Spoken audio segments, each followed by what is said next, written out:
Hi guys, welcome to my channel. Ghee has been one of the most important ingredients in our food as per our Indian culture. But with time, when we started counting our food on nutrition basis like protein, carbs, fat, etc., ghee started to lose its importance. People started thinking that having ghee can make them fat and raise the bad cholesterol. But as per studies in recent years, using of ghee has shown lots of health benefits. Some of the top 5 benefits which I would like to mention is help to develop the immunity system, it aids in digestion, it helps to raise the good cholesterol, it helps to absorb the vitamins like A, D, E and K. Last but not the least, it acts as a fat burner. Yes, you heard it right, as a fat burner.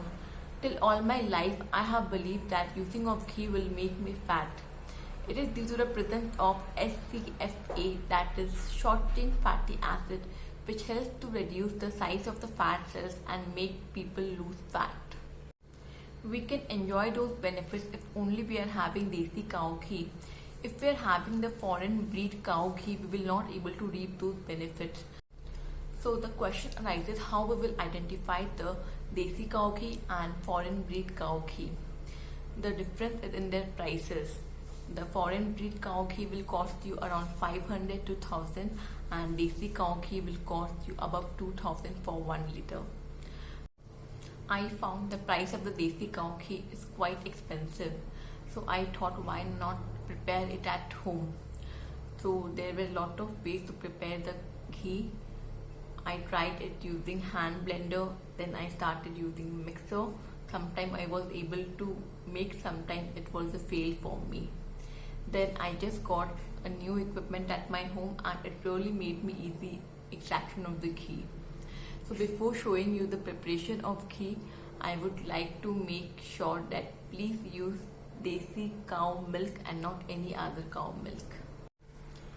The desi cow milk or A2 cow milk will cost you much more than what other cow milk costs. But to have a desi cow ghee, you have to choose desi cow milk. Now let's start the preparation of ghee. First, we will start with collecting malai till 1 to 2 weeks and store it in a fridge. Make sure you do not extend after 2 weeks as the malai could get bad smell after 2 weeks. After 1 to 2 weeks, when you have collected enough of malai, at night add 1 teaspoon of curd in it and keep this malai outside the fridge in a warm place and let it get fermented. In morning you will find your malai has got more thick and fermented. Transfer this malai into some utensils and take a hand mixer.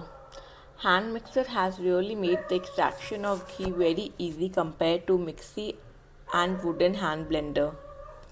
Start mixing it without adding any water. In 5 to 10 minutes you will see ghee has started separating. After you could see ghee separated, add 1 to 2 ice cubes. I could see my ghee has turned quite thick, so I am adding half bowl of water to see my ghee clearly. Once you could see your ghee clearly, start taking out. If you want, you can keep it like this and have. This ghee is in the form of butter texture and also we call it a makhan. I use this butter to apply on my chapatis. To get exact texture of ghee, you need to add this butter in a warm kadhai and heat it in a medium flame. You will find that ghee will start forming. As soon as you see this white stuff coming properly, just strain it and you will find the desi ghee at home. Please try this method and I am sure you will be able to extract the ghee easily from electronic hand blender.